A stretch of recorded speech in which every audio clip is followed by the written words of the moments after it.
ગઈ તારીખ 12/8/2025 રોજ અશોક નાનજીભાઈ પાડલિયા રહે મોરબીવાળાના હોય ઝેરી દવા પી આત્મહત્યા કરેલ હતી. જે કામે તેઓ એક સુસાઇડ નોટ લેખિત મળી આવેલ હતી.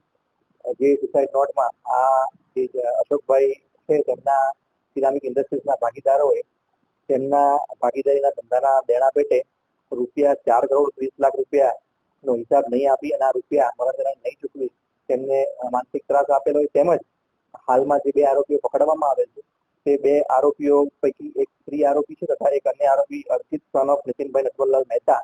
આ 2 આરોપીઓ ભેગા મળી અને મરણજના સાથે પ્રેમ સંબંધ કેળવી અને તેમને અવારનવાર બ્લેકમેલ કરી તેમની પાસે લાખો રૂપિયા પડાવેલ હોય.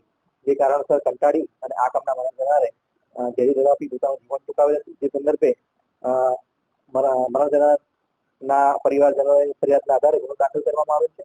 જે કામે હાલમાં અર્ચિતભાઈ તથા એક સ્ત્રી આરોપીને અટક કરી તેમના રિમાન્ડ મેળવી ધોરણસરની કાર્યવાહી હાથ ધરવામાં આવે છે. આગળની વધુ તપાસ PI Shri Rakesh Patel city addition police ના ચલાવે.